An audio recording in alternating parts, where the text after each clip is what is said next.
What's up, everybody? Sonny Bravo, Action Over Talk, personal training.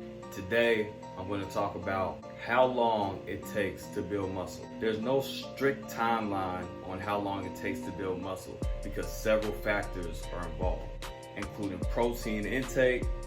Protein is like the king of nutrients when it comes to building muscle. Your muscles need adequate protein to repair themselves after the stress you put it through during resistance training. Without enough protein, your muscle growth will stagnate much more quickly.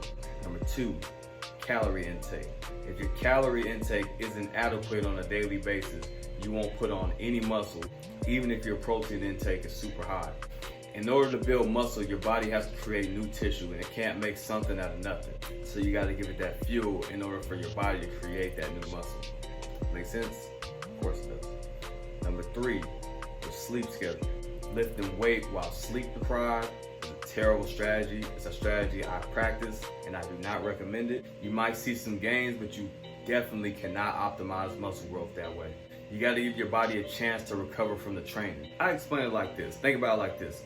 Newborn babies sleep all day long, right? Because they're rapidly growing and their body's changing. Same thing with you as a new lifter. So think of yourself as a baby lifter in the first 9 months to a year and take yourself to bed. You know, I almost cursed, but I'm trying not to curse for YouTube like I used to do in my first year of lifting. At least try to get you a power nap in the middle of the day like I did in my first year of lifting. Number 4, you want to build muscle, you got to know about the 2 strength training concepts of frequency and volume. However you pronounce it, volume, whatever. Volume, whatever. Frequency is how often you train a muscle or a muscle group, and volume is the amount of weight lifted during that training of that muscle group, or the total load that you stress those muscles with.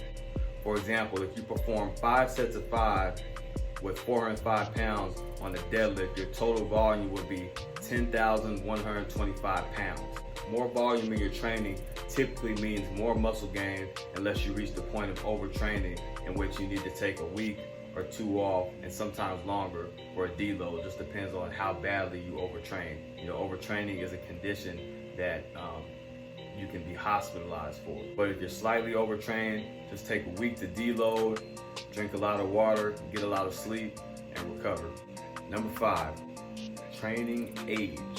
The more advanced you are, the less muscle you'll be able to continually grow over time. Everybody has a maximum genetic potential for muscle growth, and the closer you get to reaching yours, the harder it's going to become to put on new muscle. Number 6, your age. Building muscle gets harder as you get older, as with a lot of other things. And loss of muscle mass and function is actually a big problem in the aging community as you get older. That's one reason why it's so important to stay active as you get older.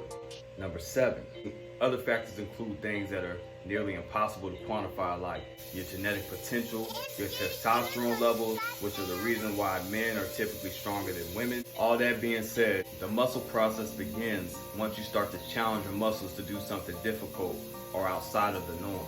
A novice lifter can see changes within 4 weeks of starting a resistance training program, whereas an intermediate lifter might see changes within 6 to 8 weeks after changing up their usual lifting program. But regardless of your training experience, building muscle takes several weeks, even when your diet, sleep, and training are all on point. So you gotta be in it for the long term if you really wanna reach your full potential. Sonny Bravo, Action Over Talk.